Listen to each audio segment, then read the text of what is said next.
Hi, I'm Bill Carroll. Here we're at the PhoCusWright conference, just about to interview Jeff Boyd, CEO and President of Priceline.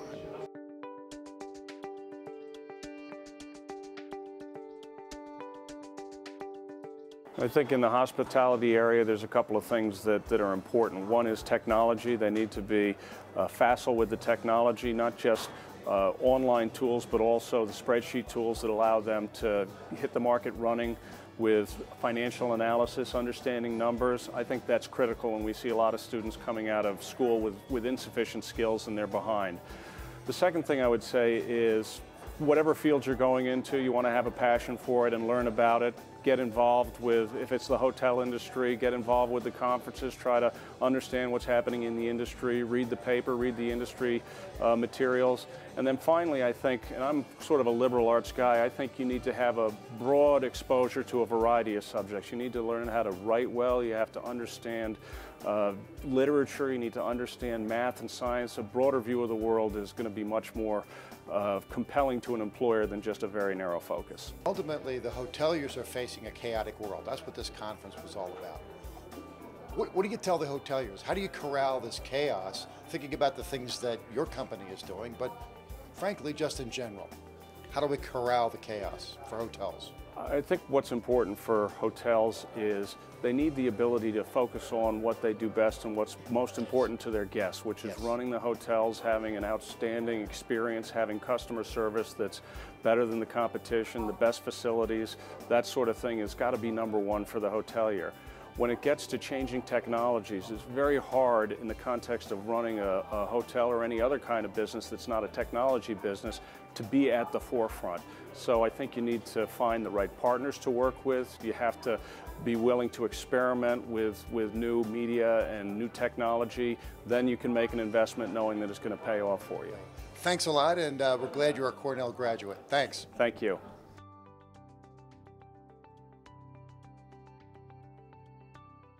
Priceline's President and CEO, Jeffrey Boyd.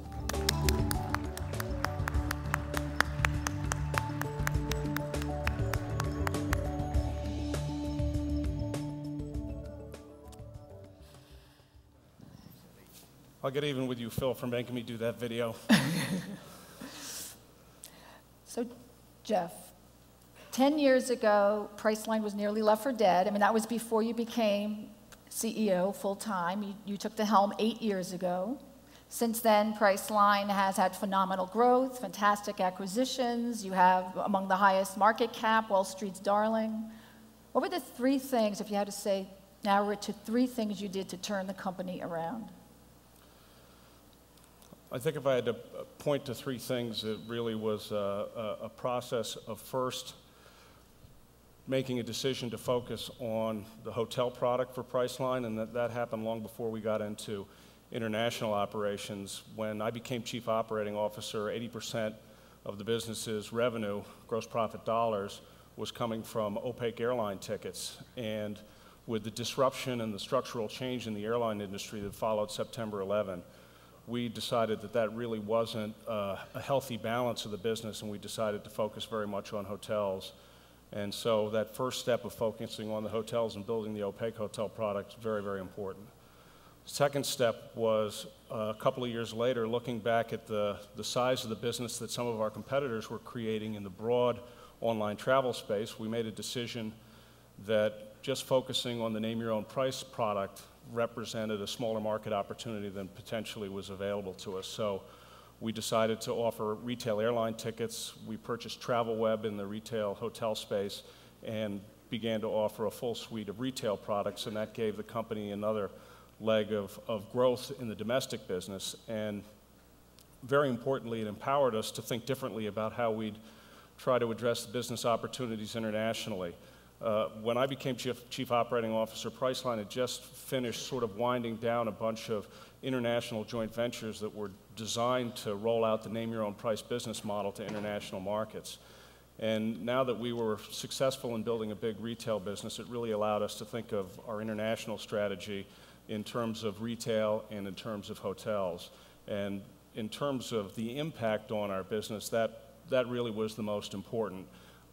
We made some acquisitions, Active Hotels and Booking.com, and more recently Agoda and Travel Jigsaw.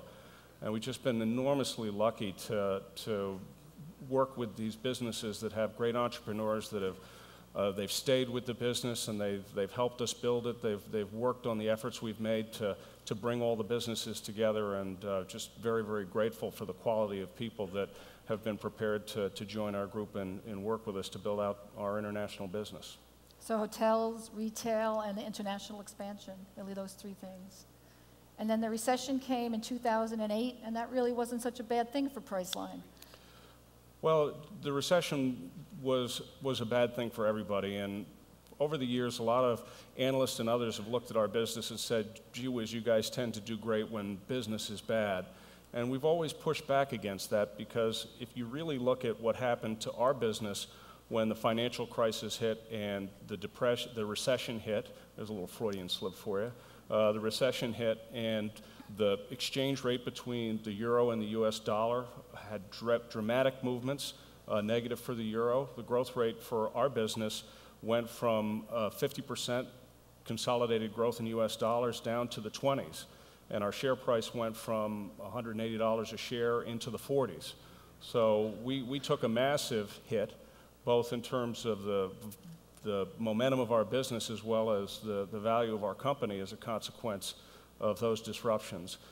But what happened with our business and with the other online businesses as well is there's great resilience. The tailwinds that we enjoy in terms of the switch from offline to online, the great power of the internet as a place for people to look for discounts when they're trying to save money, and the great ability of our company as well as others in our space to provide a discounting outlet for hotels in particular that were dealing with massive decreases year over year in RevPAR, 25%, unprecedented in the industry.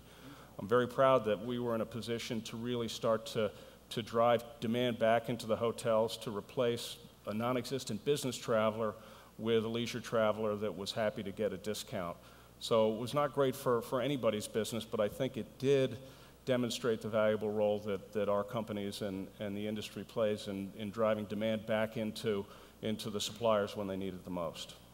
You said you had to learn operations when you became CEO. What have you done operationally that has led to your success? You know, I don't want to take too much credit for the operational improvements that have happened around our group. We've got incredible operators in our businesses in Norwalk and Amsterdam and Bangkok and Manchester, people who really are very, very close to the business. The one thing that I've tried to do from the beginning is make sure that we're making all of our decisions based on numbers. Everybody has strong opinions, everybody has great experience in the business, and they can be incredibly persuasive because they're smart and good at what they do, and they can come in and say, I really think we ought to do this, or that we're doing great at that. But at the end of the day, you have no idea whether that's the case unless you really have numbers to back it up. And the great thing about the internet is it essentially delivers management metrics to you on a real-time basis. And if you look at any of the companies that are presenting here, you'd find tremendous MIS real-time data, and that's really what we all work on. A lot of your success has come naturally from acquisitions, Active, Booking, Agoda, Travel Jigsaw. What is your strategy for these brands globally? Our strategy has been to allow the brands to operate independently. We universally feel that a strong brand is one of the most important assets that an online travel company can have, but online travel is a very local business, very hard to get into a market without having local people who understand the market, who can speak the language, who appear to your business partners as local folks instead of as interlopers. And I think that allowing the local businesses to manage themselves, giving them ownership of the decisions in running the business, not hamstringing them with a lot of rules that are designed to drive consistency but don't necessarily drive business value, and ultimately making sure that everybody's compensation is aligned in the right direction and that they have the resources to be successful. We have a question from the audience. Hey Jeff, Mark Mahaney at Citi. When you think about some of the trends that have been at this conference, flash sales, the rise of Facebook as a source of traffic, mobile. Which of those do you think could be most disruptive to Priceline's business model over the next 3 to 5 years? What are you most concerned about having to change the model to react to? You know, I look at those as opportunities, but the one that I'm most excited about is mobile. I think if you look at the rapid proliferation of smartphones, tablet computers, and the strength of the developer community that is really driving massive increases in functionality and choice on those platforms, I think that's the most exciting thing to happen on the internet since I've been dealing with it. And I think it represents a unique opportunity for travel. Not only, I think Dara said it very well, to just take what we do on a fixed computer and put it into a mobile device doesn't really accomplish a hell of a lot, but to do something different, to take advantage of the unique functionality of the device is a huge opportunity, and I think even more so to try to capture a share of the business that's generated from the changes in human behavior that result from the technology that people now have with them and are able to carry around. And none of us can predict what those behavioral changes are. We can try to promote them by delivering opportunities, and a flash sale is a good example of changing behavior that is being driven by innovation, both business innovation and technology. But I think that is the real opportunity and the real potential to be left behind if those changes in behavior occur and you're all of a sudden not able to address them. Would you be looking at acquisition in that space, like Dara announced with Mobiata today? You know, typically we have not acquired companies purely for technology, and there are a lot of businesses that have, and successfully so I wouldn't exclude it. And Mobiata looked like they had some pretty nice apps that they have sent out there, and so that looked like a nice deal to me. That particular kind of a deal, though, we have gone a little bit of a different direction at our company. We're trying very hard to have the programming resources in-house to do something as core as mobile, and we've been doing that. It's very hard to do, but we've been doing that. Buying a company like Mobiata is a way to accelerate that, because those guys are now in-house in Expedia, so I wouldn't preclude it. Okay. Let's switch gears a little bit. You know, now, in terms of hotel sales, you're the largest OTA internationally, and you know, obviously total success in the hotel space, and we'll talk a little bit later about how you plan to expand internationally as well in that arena. But I'd like to talk about some other areas, and perhaps you can tell us how you prioritize them. One of them is a media and referral business, the advertising space. We have not prioritized the media business. We have a couple of properties and URLs that I think have a lot of potential to drive that kind of business, and we certainly have a ton of content, especially around hotels and destinations. So it's something we think about a lot, but we've been fortunate enough to have rapid growth in our core businesses, and we don't have the resources in our company to devote a lot of attention, the kind of attention you would need to make a property like that successful. You mentioned, Lorraine, earlier about M&A strategy. That's something that continues to be of interest to us if there are good media properties out there that are reasonably priced, and that's a big caveat these days. The market is incredibly rich these days. That might be something that we'd consider. Packaging. It's funny, packages have not, in my opinion, dynamic packages, as great a product as they are, have not lived up to the promise of the early days of online travel. We all thought 5 or 6 years ago that that was the best thing since beer in a can, and that it really was going to remake the landscape. And it's been a great product. It's a point of differentiated value, and it takes advantage of the technology that we have. But particularly in Europe, the travel trends outside of the internet have driven away from package travel, driven people towards putting their own itineraries together, towards using low-cost carriers, which now represent 40% of the lift intra-Europe and really are not usable, at least in any sense of providing value or discounting in a dynamic package. So I think market forces have pushed packages to an important strategic product, but not a game changer. Corporate and business travel. You're picking all the things that we're terrible at. Corporate and business. Well, we gave all the accolades, so that's not the intention. But we're looking ahead, or if you were prioritizing and thinking, okay, if I was to, change, if we were to change direction, which obviously you don't need to do today, but if you were looking to say, okay, where might I expand, or which? Let me address corporate travel because you asked about it. In the United States, the Priceline brand is not a good brand for corporate travel. We have an understanding with our suppliers that we're appealing to leisure travelers that are looking for a discount, and we wouldn't want to do anything to muddy that up or interfere with that. With respect to the international business, we've looked at it. I'm sure Booking.com and Agoda have some unmanaged business travel, but the margins for those businesses are very, very skinny. Most of the margin is rebated back to the company, the client.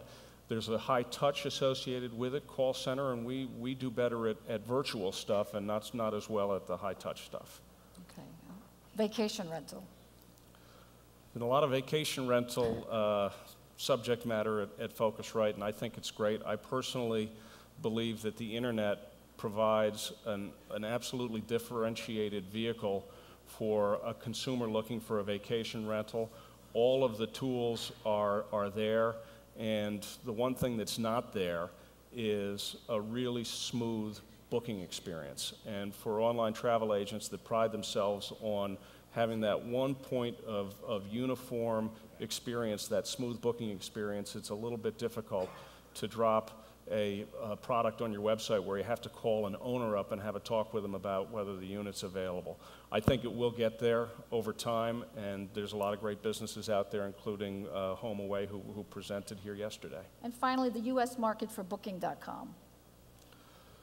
So Booking.com has been in business in the United States as a destination for probably 3 years now. In the early days of the effort, we called it Westbound, because European travelers like to travel westbound to the United States, and since Booking.com has a large number of European customers, it only made sense that they might want to book their U.S. hotels on Booking.com. So over the last 3 years, Booking has done a great job of building up hotel inventory in the United States, principally for European travelers, international travelers now traveling into the United States. It's proved to be a very good opportunity for our hotel partners because we see a nice lift in conversion when a hotel is available both on Booking.com and on Priceline.com's retail platform. So that business is off to a very good start in the United States, and we view the United States as a core market for the international hotel business, and that consists both of what Booking is doing here as well as what Priceline.com is doing here. In the U.S., and I see that's one of the speak out questions, so it's time for the Holiday Inn Express check-in. All righty then. Okay. What do you like to do to unwind? I like to fish. What do you like to fish? I like to fish for anything that can be caught with a fly rod. Trout, striped bass, it's all good. Sounds good. What quality do you appreciate the most in others? I think modesty and a sense of humor go a long way. If you know somebody who has both of those things, they can have a lot of other flaws and still be your friends. And what 3 words would your direct reports use to describe you? I know this is 4 words, pain in the ass.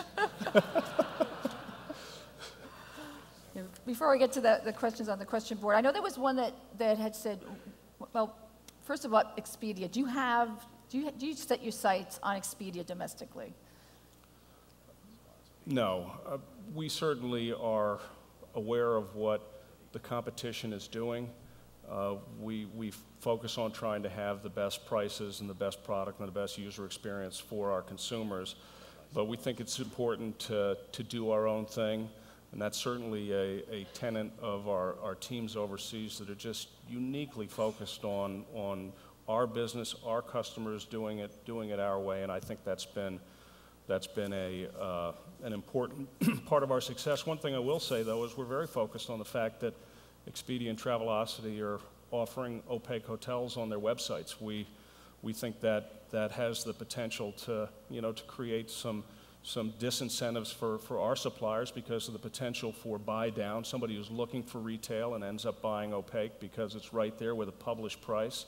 So that's something that concerns us and maybe should concern hotel suppliers too. Are you seeing an impact on your business so far? It's too new really to tell whether there's been any impact. Okay. Lorraine, we have a question from the audience. Oh.